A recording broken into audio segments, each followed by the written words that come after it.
আলহামদুলিল্লাহ, আজকে আমি অষ্টম শ্রেণীর বিজ্ঞানের অনেক ইন্টারেস্টিং একটা অধ্যায় যেটা জানতে ইচ্ছে হয় সেটা হচ্ছে পৃথিবী ও মহাকর্ষ। অনেক ইন্টারেস্টিং একটা বিষয়, যেখানে অনেক জানার বিষয় আছে এবং অধ্যায়টা পড়লেও অনেক মজা পাওয়া যায়। তো আজকে অষ্টম শ্রেণীর এই পৃথিবী ও মহাকর্ষ এই অধ্যায়টার আজকে আমাদের এই প্রথম পর্বে আলোচনা করব হচ্ছে মহাকর্ষ কাকে বলে, আসলে জিনিসটা কি। আর বিজ্ঞানী নিউটনের কথা তোমরা শুনেছ। বিজ্ঞানী নিউটন এই মহাকর্ষণে একটা সূত্র আবিষ্কার করছে। সেই সূত্রটা সে কিভাবে আবিষ্কার করছে, সূত্রের প্রতিপাদন আসলে আমরা এতটুকু শিখবো হচ্ছে প্রথম পর্বে। তো মহাকর্ষ নিয়ে আলোচনা করতে গেলে আমাদের মনে মাঝে মাঝে প্রশ্ন আসে যে আমরা একটা পাথরের টুকরা অথবা একটা কাগজ অথবা যে কোনো একটা বস্তুকে যদি উপরের দিকে ছুঁড়ে মারি তাহলে সেটা কিছুক্ষণ উপরে উঠে আবার নিচে নেমে যায়। এটা কেন নামে, এটা আমাদের মনে কিন্তু সবসময় প্রশ্ন আসে। অথবা একটা ছাদ থেকে আমরা একটা বস্তুকে ফেলাই দিলাম, ফেলালে সেটা কেন নিচে পড়লো। অথবা আম গাছে যখন আম হয়, আম পেকে যখন পড়ে তখন কেন নিচে পড়ে, তখন সেটা কেন মাঝখানে ভেসে থাকে না। তো বিষয়গুলো আমরা এখানে শিখব। তো মহাকর্ষ একটা আসলে বল, আকর্ষণ বল। এই আকর্ষণ বলটা হচ্ছে পৃথিবীর ভিতরে যে কোনো দুটা বস্তু আকর্ষণ করে, যে আকর্ষণটা আমরা চোখে দেখি না। পৃথিবীর ভিতরে অবস্থিত যে কোনো দুটা বস্তু পরস্পর নিজেদের দিকে আকর্ষণ করে, যে আকর্ষণটাকে আমরা দেখি না কিন্তু আকর্ষণ করে, এই আকর্ষণ বলটাই হচ্ছে মহাকর্ষ। আকর্ষণ বলটাই হচ্ছে মহাকর্ষ। তো আমি কিন্তু বোঝানোর সুবিধার্থে কিন্তু বলেই দিছি যে দুইটা বস্তু যে বলে আকর্ষণ করে।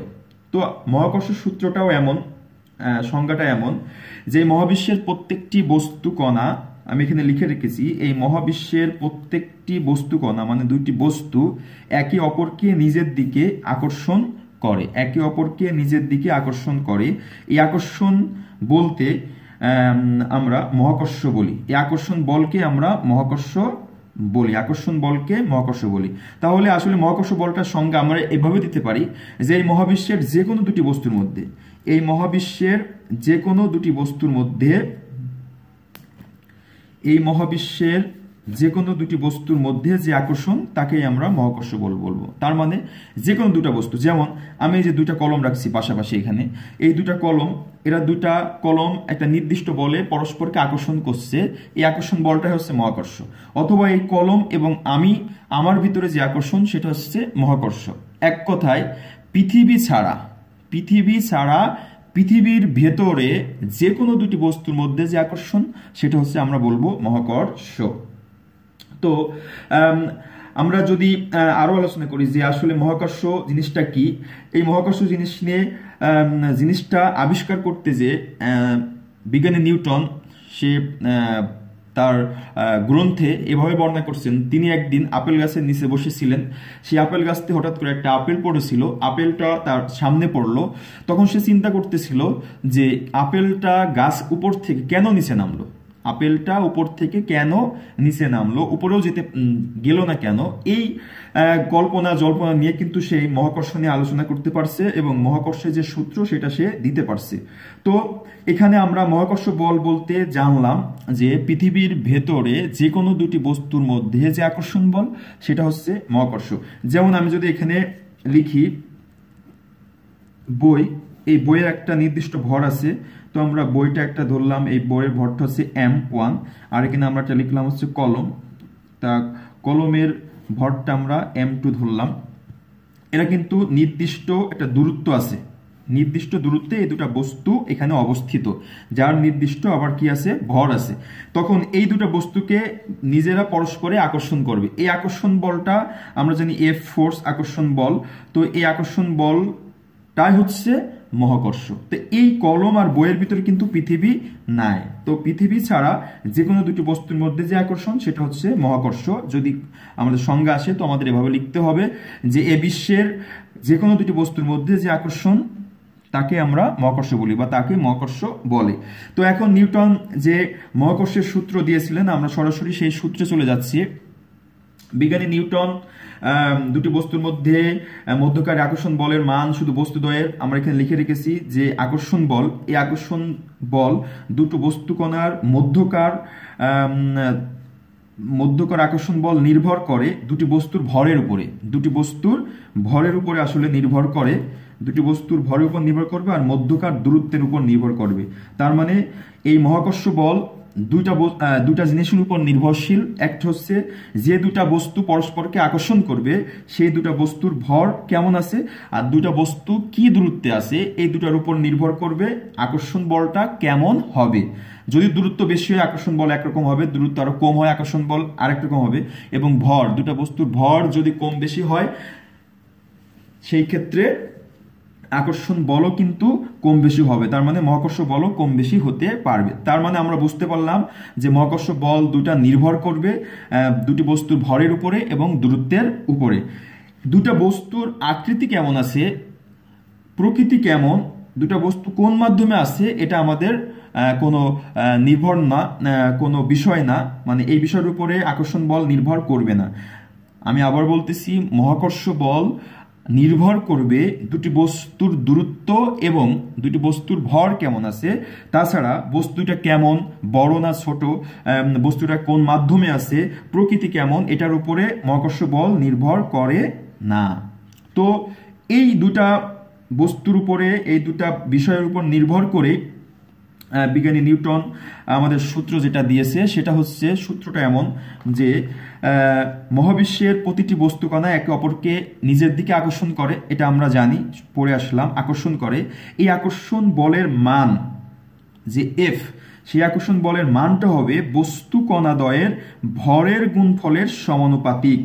বস্তু কণাদ্বয়ের ভরের গুণফলের সমানুপাতিক। যে দুটা ভর ছিল দুটা বস্তুর, এই দুটো আমরা গুণ করে দিব, তাহলে ভরের সমানুপাতিক হবে। আরেকটা সূত্র বলছে, অংশ বলছে এদের দূরত্বের বর্গের ব্যস্তানুপাতিক। তার মানে আমরা যে দূরত্ব ছিল সেটা বর্গ করলে ব্যস্তানুপাতিক হবে, তার বলের সমানুপাতিক। এবং এই বলটা আমাদের অবশ্যই বস্তু কণাদ্বয়ের সংযোগ সরলরেখা বরাবর ক্রিয়া করতে হবে, মানে সমান দিকে ক্রিয়া করতে হবে, একে বেঁকে গেলে হবে না। যেমন আমি এখানে একটা চিত্র আঁকেছিলাম যে বই আর কলম, এখানে কিন্তু এই বরাবর ক্রিয়া করছে। এটা যদি এমনি এমনি এমনি ক্রিয়া করে তাহলে কিন্তু আকর্ষণ বল কাজ করবে না, হবে না। আমরা যে আকর্ষণ বল নির্ণয় করতে চাচ্ছি সূত্র মানবে না। সেই ক্ষেত্রে বল দুইটা যেখানে থাকবে সেই বরাবর সংযোগ সরলরেখা ক্রিয়া করতে হবে। তো বিজ্ঞানী নিউটন বলেছেন যে মহাবিশ্বের প্রতিটি বস্তু কণা একে অপরকে নিজের দিকে আকর্ষণ করে এবং এই আকর্ষণ বলের মান দুটা বস্তুর ভরের গুণফলের সমানুপাতিক আর দূরত্বের বর্গের ব্যস্তানুপাতিক, এবং দুটা বস্তু নিজের দিকে আকর্ষণ করবে সরল রেখা বরাবর। তো আমরা এটা দেখব প্রতিপাদন করে আসলে এই সূত্র দিয়ে আসলে আমাদের গাণিতিক যে সূত্রটা আসে সেটা কিভাবে প্রমাণ করা যায়। তো আমি এখানে সুবিধার জন্য লিখে রেখেছি যে তোমরা দেখতেছো, আমরা ধরে নিছি যে দুটা বস্তু পরস্পর নিজের দিকে আকর্ষণ করবে, এই দুটা বস্তুর ভর একটা ধরে নিছি আমরা m1 আর একটা ধরে নিছি m2। তো এখানে লিখছি m1 ও m2 ভরের দুটো বস্তু পরস্পর থেকে d দূরত্বে অবস্থিত, মানে মাঝখানের দূরত্ব তাদের d। এদের মধ্যকার আকর্ষণ বল যদি f হয় তার মানে তারা এদিকে f1 আর m1 আর m2 নিজেদের দিকে যে আকর্ষণ করবে সেই আকর্ষণ বলটাকে আমরা বড় হাতের f দ্বারা প্রকাশ করেছি। এখন আমরা যদি সূত্রে চলে যাই, যে নিউটন বলেছিল যে হচ্ছে আকর্ষণ বল বস্তু কণাদ্বয়ের ভরের গুণফলের সমানুপাতিক। তো এখানে যেহেতু ভর একটা আছে m1 আর একটা আছে m2, এই দুটো গুণ করলে হবে আমাদের m1 m2। আর সমানুপাতিক চিহ্ন আমরা জানি এরকম। তো এই সমানুপাতিক হবে কার, f এর আকর্ষণ বলে। এই জন্য আমরা লিখছি সূত্র অনুসারে f সমানুপাতিক m1 m2, মানে দুটা ভরের গুণফলের সমানুপাতিক। আরেকটা বলেছিল দূরত্বের বর্গের ব্যস্তানুপাতিক। তা দূরত্ব এখানে আমরা d ধরে নিছি, ডিস্টেন্স। তো এটার বর্গ মানে স্কয়ার, আর ব্যস্তানুপাতিক মানে হচ্ছে ভাগ, ব্যস্তানুপাতিক মানে হচ্ছে ভাগ। তো এখানে ভাগ 1/d স্কয়ার সমানুপাতিক কার, f এর। এই দুটো অংশ কিন্তু আমাদের ছিল।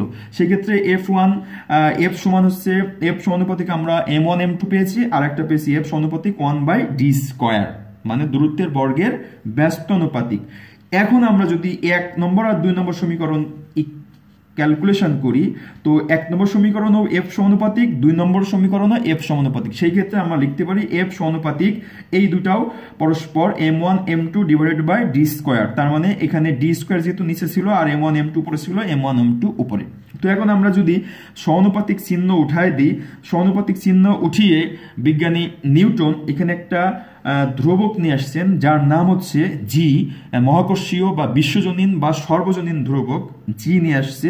তো এফ আর এই সমান উঠে, এই সমানুপাতিক উঠে যে আমার সমান আসছে আর ধ্রুবক আসছে, ধ্রুবকটা মহাকর্ষীয় ধ্রুবক নেওয়া হয়েছে আর m1 m2 divided by D square আছে। তার মানে আমরা এফ সমান পেলাম G into m1 m2 divided by D square. এইটা হচ্ছে মহাকর্ষ সম্পর্কে বিজ্ঞানী নিউটনের সূত্র, আকর্ষণ সূত্র দুটা বস্তুর পরস্পর।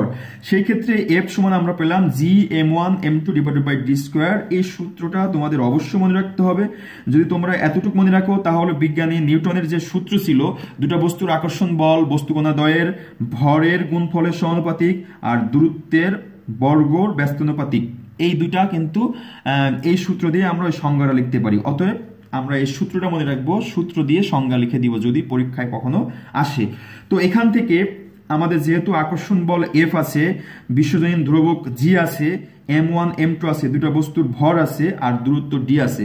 তো প্রিয় শিক্ষার্থীবৃন্দ, তোমরা এখান থেকে নিশ্চয়ই বুঝতে পারতেছো যে এটা যদি আমরা সমাধান প্রক্রিয়ায় গণিতের গাণিতিক ব্যাখ্যায় যে কোনো একটা মান কিন্তু আমরা বের করতে পারি। এখান থেকে জি এর মানটাও বের করতে পারি, এফ এর মান তো অলরেডি এটা দিয়ে বের করা যায়, ডি এর মানও বের করতে পারি। আর দুটা বস্তুর ভর যদি যে কোনো একটা দেয়া থাকে তাহলে কিন্তু আমরা অপর ভরটাও বের করতে পারবো। তো এখান থেকে আমরা যেটা বের করার চেষ্টা করব, জি এর মানটা বের করার চেষ্টা করব। কেন বের করার চেষ্টা করব একটু ক্যালকুলেশন করলেই তোমরা বুঝতে পারবা জি এর মানটা আমি কেন বের করতেছি। তো জি এর মান বের করতে হলে আমরা গাণিতিক ব্যাখ্যা করব। যেহেতু আমাদের এফ সমান G m1 m2 divided by D আছে আর এফ এর নিচে কিন্তু মনে মনে আমরা সবসময় কল্পনা করি 1। তো জি এর মান বের করার জন্য আমরা আর গুণন করব, জি m1 m2 এর সাথে 1 গুণ করলে হবে আমাদের জি m1 m2 সমান, আর f এর সাথে d স্কয়ার গুণ করলে হবে f d square, f d square. বা এখান থেকে যদি আমরা g এর মান বের করি তো আমরা g এখানে রেখে দিলাম, তো f d স্কয়ার আর নিচে থাকে আমাদের m1 m2। এটা হচ্ছে কিন্তু আমাদের g এর মান বের হলো। তাহলে g সমান আমরা পেলাম f d square divided by m1 m2, m1 m2। এখন আমরা যেটা দেখব সেটা হচ্ছে জি কেন বের করলাম। কারণ আমাদের যে প্রশ্ন মাঝে মাঝে আমাদের আসে জি এর এককটা কি, বা জি এর আমরা যখন জি এর মানটা ব্যবহার করব, জি এর মান আমরা মুখস্থ করব, তখন কিন্তু লাস্টে যে একক আছে এই এককটা কিন্তু আমরা সঠিকভাবে লিখতে পারি না। তো যদি আমরা এটা একবার প্র্যাকটিস করি তাহলে কিন্তু আমরা এককটা আমাদের আর ভুল হবে না, মানে বিশ্বজনীন ধ্রুবক বা সর্বজনীন ধ্রুবকের যে একক সেটা কিন্তু আমাদের আর ভুল হবে না। তো যদি আমরা এখান থেকে একটু এককটা দেখে আসি কিভাবে বের করা যায়। এখানে আমাদের এফ জানি আমরা আকর্ষণ বল, এর একক হচ্ছে নিউটন, যেটাকে বড় হাতের এন দ্বারা প্রকাশ করে নিউটন। আর এখানে আছে ডি এর একক হচ্ছে কিন্তু মিটার, ছোট হাতের এম, দূরত্ব নির্ণয়ের একক হচ্ছে মিটার। আর এখানে আছে m1 m2 মানে হচ্ছে ভরের একক, এখানে m সমান হচ্ছে ভরের একক, সেটা হচ্ছে কেজি, এটাকে আমরা কেজি লিখতে পারি। এই তো আমরা তিনটার একক কিন্তু এখানে পেয়ে গেলাম। তাহলে আমরা যদি এই এককটা এই জায়গায় বসাই দিই, জি জায়গায় জি থাকলো, এফ হচ্ছে নিউটন মানে হচ্ছে এন, আর ডি মানে হচ্ছে মিটার, তার উপরে আছে আমাদের ডি স্কোয়ার মানে এম স্কোয়ার, আর এখানে m1 m2 মানে ভর আছে দুইটা, সেক্ষেত্রে আমাদের কেজি গুণ কেজি। তো আমরা এখন যদি দেখি এম স্কোয়ার আর কেজি আছে আমাদের দুইটা, এখানে ভাগ প্রক্রিয়া যদি আমরা উঠায় দিই এম স্কোয়ার আর কেজি, আমরা জানি যে নিচে যদি কখনো পাওয়ার থাকে, সূচক থাকে, সেটা যদি উপরে নিয়ে যেতে চাই, লব করতে চাই, তাহলে সেটা আমাদের মাইনাস হয়ে যাবে, -2 হবে। তো প্রিয় শিক্ষার্থীবৃন্দ, আমরা বিশ্বজনীন ধ্রুবক বা সর্বজনীন ধ্রুবকের মান একক দেখলাম newton metre square kg -2, newton metre square kg -2 বা কেজি ইনভার্স টু।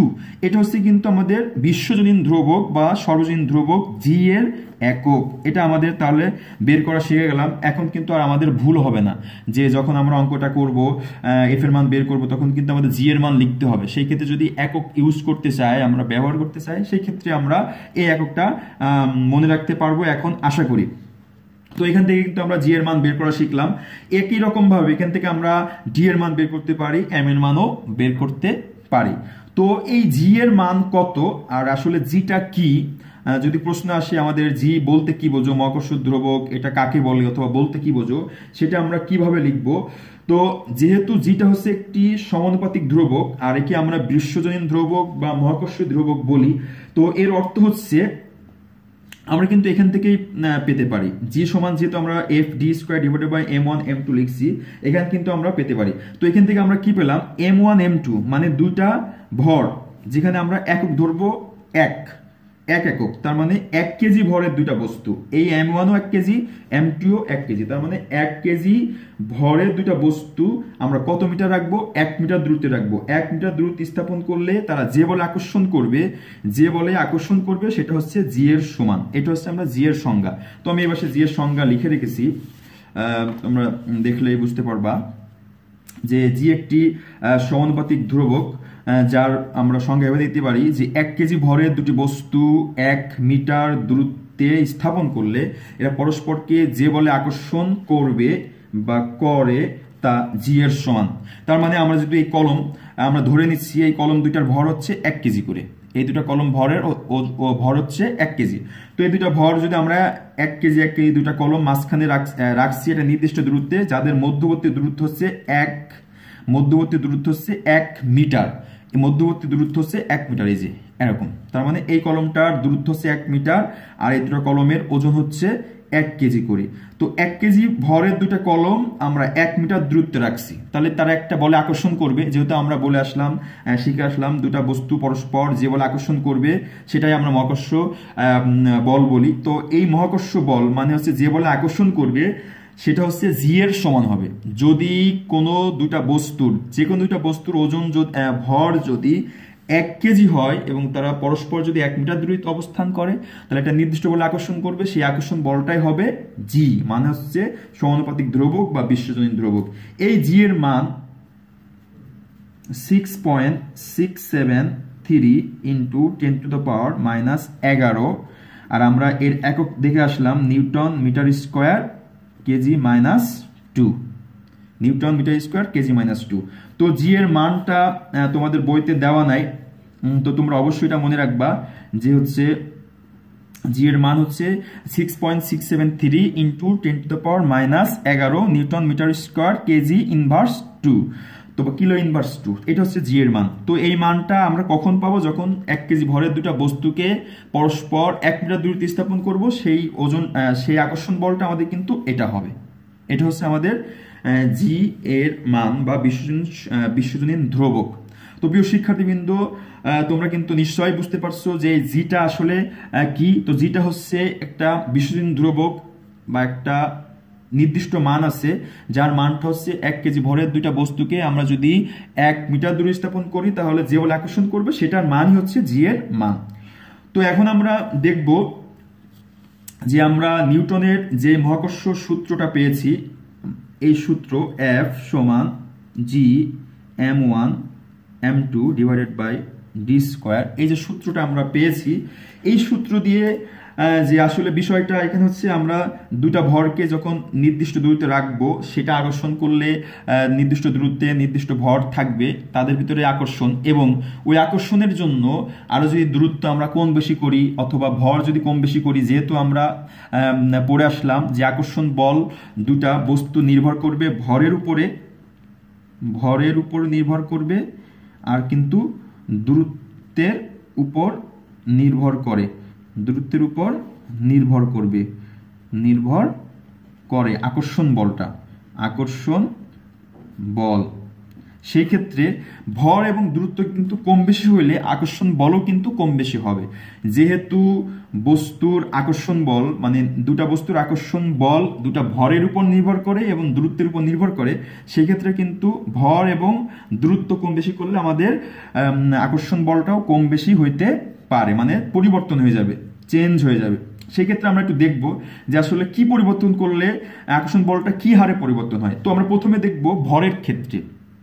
তো দুইটা বস্তুর ভর যদি আমরা একত্রে দ্বিগুণ করে দিই অথবা তিনগুণ করে দিই, দুইটা বস্তুর ভর যদি আমরা একত্রে দ্বিগুণ করে দিই অথবা তিনগুণ করে দিই, সেক্ষেত্রে আকর্ষণ বল কেমন হবে আমরা একটু দেখে আসি। তো প্রিয় শিক্ষার্থীবৃন্দ, আমরা এখানে ভর দ্বিগুণ করে দিব, দ্বিগুণ করলে ভর দ্বিগুণ করলে কি হয় সেটা একটু দেখি। তো আমাদের আগের এফ ছিল, এটা আমরা 1 নম্বর সমীকরণ ধরতে পারি। আগের এফ ছিল আমাদের gm1m2 divided by D square সাধারণ অবস্থায়। আর যখন আমরা ভরের দুইটা বস্তুর ভর একত্রে যেটা ছিল তার পরিমাণ দ্বিগুণ করে দিব, সেই ক্ষেত্রে আমাদের এফ সমান কিন্তু আসবে জি এর জায়গায় জি থাকবে। আর এখানে যে দুইটা ভর ছিল সেই দুইটা ভরের পরিবর্তে যদি আমরা এখন একটা ভর ধরি তাহলে সেটা আমাদের দ্বিগুণ হবে, তার মানে হবে 2m আর নিচে কিন্তু ডি স্কয়ার আছে। আর যদি আমরা m1 m2 দিতে চাই তাও দিতে পারি, কোনো সমস্যা নেই।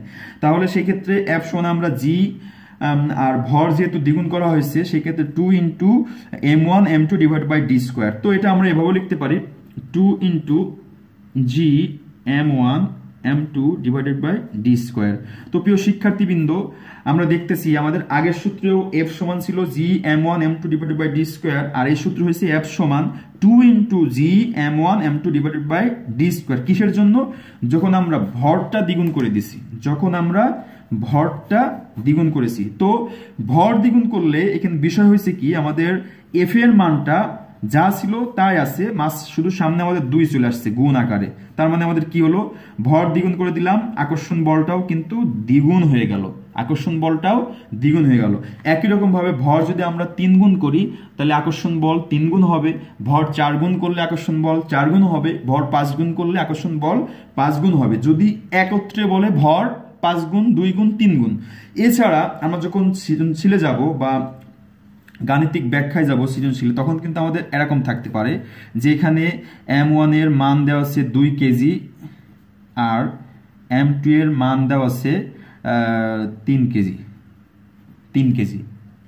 m1 এর মান দেওয়া আছে 2 কেজি আর m2 এর মান দেওয়া আছে 3 কেজি। তো এটার জন্য আমাদের প্রশ্ন, এখানে কিন্তু আমরা m1 m2 একই ধরে নিছি, আর এখানে কিন্তু দুটা ভর দুই রকম। এখানে যদি প্রশ্ন বলে m1 এর মান দ্বিগুণ করা হয়েছে, দ্বিগুণ তার মানে 2 2 4, আর m2 এর মান 3 গুণ করা হয়েছে মানে 3 3 9 কেজি, তাহলে কি পরিবর্তন হয়েছে সেটা আমাদের নির্ণয় করতে হবে। সেই ক্ষেত্রে কিন্তু এই 2টা 4 হয়ে যাবে আর 3টা 9 হয়ে যাবে, 2টা 4 হয়ে যাবে আর 3টা 9। সেক্ষেত্রে আমাদের 2 2 ঠিক থাকবে, এখানে 3 আসছে আর এখানে 2 গুণ ছিল, তার মানে 3 2 6 গুণ বেড়ে যাবে, 3 2 6 গুণ। এভাবে আমাদের আগে প্রশ্নটা পড়তে হবে যে প্রশ্নে কি বলেছে, সেই অনুসারে আমরা গাণিতিক ব্যাখ্যা করব। তো এটা গেল আমরা ভরের মান দ্বিগুণ করে দিলাম অথবা ভর পরিবর্তন করলাম। একই রকম ভাবে যদি আমরা দূরত্ব পরিবর্তন করি তাহলে আকর্ষণ বলটা কেমন হবে, কি পরিবর্তন হবে সেটা একটু এখন দেখব। এখন আমরা আসতেছি দূরত্ব পরিবর্তন করলে, দূরত্ব পরিবর্তন করলে কি হয়। তো আমরা দূরত্ব প্রথমে দেখব দ্বিগুণ করলে আসলে বিষয়টা কেমন হয়। তো আমাদের সাধারণ অবস্থায় f সমান ছিল হচ্ছে G m1 m2 divided by D square, এটা হচ্ছে সাধারণ অবস্থায় আছে, স্ট্যান্ডার্ড অবস্থায় আছে। এখন আমরা কি করব, দূরত্ব দ্বিগুণ করে দিব। তো দূরত্ব যদি আমরা দ্বিগুণ করি বা দূরত্ব দ্বিগুণ করলে তখন কি হবে, এই ডিটা শুধু আমাদের 2d হয়ে যাবে, ডিটা হবে 2d, এই ডি এর পরিবর্তন এখন আমাদের 2d যেহেতু দূরত্ব দ্বিগুণ করছি। তাহলে আমরা পাই f সমান আমরা এটা f1 ও ধরতে পারি, এটা f2 ও ধরতে পারি, অথবা এটা f ধরতে পারি, এটা f1 ধরতে পারি। এটা ধরলেই হবে, মানে বোঝাইতে হবে যে এটা এক অবস্থায় আর এটা আর এক অবস্থায়। সেই ক্ষেত্রে আমাদের জি এর জায়গায় জি m1 m2, এখন কিন্তু এই ডি এর জায়গায় আমরা লিখবো হচ্ছে 2d, সেই ক্ষেত্রে আমাদের হবে 2d তার উপর হবে কি স্কোয়ার, যেহেতু উপরে স্কোয়ার আছে, মানে ডি এর মানটা আমরা বসিয়ে দিলাম। সেই ক্ষেত্রে আমাদের হচ্ছে GM1 M2, আর এখানে আমাদের থাকতেছে 4D স্কোয়ার। এটা আমরা এভাবে প্রকাশ করতে পারি যে F সমান বা F2 সমান এই 1/4টাকে আমরা 1/4 আকারে লিখলাম, তাহলে আমাদের একটা এখানে আগেরটার সাথে তুলনা করতে পারি সূত্রের সাথে। এই যে এখানে যে আমরা নিচে 4 পেয়েছি, এই 4টার উপরে কি ছিল, 1 ছিল না, মনে মনে সেই 1/4 আলাদা করেছি, এই যে গুণ আকার আছে 1/4, আর তাহলে আমাদের বাকি থাকে GM1 M2 divided by D square. তো GM1 M2 divided by D square এটা কিন্তু সেই আগের সূত্রের সাথে আমাদের মিলে গেল, আগের সূত্রের সাথে মিলে গেল, মানে এটার সাথে কিন্তু মিলে গেল। বাকি কি হলো যে এক্সটা আমাদের আসলো 1/4, কার সামনে, মহাকর্ষ যে GM1 M2 divided by D স্কোয়ারের সামনে। তার মানে আকর্ষণ বলটা কমলো না বাড়লো, এটা কিন্তু আমাদের লক্ষ্য করতে হবে। যদি তোমরা আগে এই বিষয়টা একটু ক্লিয়ার হয়ে নাও, যে যদি এমন হয় আমাদের আছে 4 ডিভাইডেড বাই 3, এর সাথে আমরা উপরে গুণ করছি 2, তাহলে আমাদের হবে কিন্তু 4 2 8, নিচে হচ্ছে 3, তাহলে সংখ্যাটা কিন্তু বেড়ে গেল, মানে উপরে গুণ করলে সংখ্যাটা বেড়ে গেল। আর যদি আমরা নিচে গুণ করতাম, যে আমাদের আছে হচ্ছে 4 আর আমরা নিচে গুণ করলাম 2, তাহলে থাকে হচ্ছে 4 ভাগ 3 দিয়ে 6। এখানে আমরা 8কে 3 ভাগ করব, আর এখানে হচ্ছে 4কে 6 ভাগ করবো, তা ছোট হবে কোনটা, নিচেটা কিন্তু ছোট হবে। তার মানে নিচে যদি আমরা কোনো সংখ্যা দিয়ে ভাগ করি তাহলে কিন্তু সেই সংখ্যাটা, মূল সংখ্যাটা ছোট হয়ে যায়, আর উপরে যদি গুণ করি তাহলে মূল সংখ্যাটার থেকে কি হয়ে যায়, বেশি হয়ে যায়। সেক্ষেত্রে আমাদের যেহেতু নিচে 4 চলে আসছে, অবশ্যই এটা আমাদের 4 ভাগের 1 ভাগ হয়ে গেছে। তার মানে আগের যে আকর্ষণ বল ছিল আর দ্রুত যখন আমরা দ্বিগুণ করলাম তখন কিন্তু আকর্ষণ বলটা 4 ভাগের 1 ভাগ হয়ে গেছে, মানে 1/4 হয়ে গেছে। তার মানে আগের বলের থেকে 4 ভাগের 1 ভাগ হয়েছে আকর্ষণ বল। একই রকম ভাবে যদি আমরা আকর্ষণ বলটাকে 3 গুণ করি, 4 গুণ করি, তাহলে কি হবে। তো আমরা 3 গুণের জন্য একটু দেখি কি অবস্থা। 3 গুণের জন্য আমাদের আসলে অঙ্কটা আমি এই গাণিতিক ব্যাখ্যাটা কেন বেশি করতেছি, কারণ এই প্রশ্নটা পরীক্ষায় বেশি বেশি আসে, বোর্ড পরীক্ষায়, এই জন্য এটা আমাদের একটু বেশি গুরুত্ব দেওয়া উচিত। তো এটা আমরা যদি আকর্ষণ বল F সমান আমরা জানি GM1 M2 divided by D square, divided by D square, সেই ক্ষেত্রে এটা হচ্ছে আমাদের স্ট্যান্ডার্ড অবস্থায়। এখন আমরা দূরত্ব 3 গুণ করে দিব, 3 গুণ দূরত্ব করব, 3 গুণ করলে তাহলে কিন্তু আমাদের ডি সমান আসে 3D, যেহেতু 3 গুণ করে দিছি ডিটা। সেই ক্ষেত্রে আমরা যদি এফ মানটা বের করি তাহলে আমাদের GM1 M2 ডিভাইডেড বাই এই ডি এর মান এখন আমরা বসাবো 3D, তার উপর থাকবে স্কোয়ার, তাহলে আমাদের হবে হচ্ছে GM1 M2, এখানে হবে 9D স্কোয়ার, 3 3 9 আর ডি এর উপর স্কোয়ার।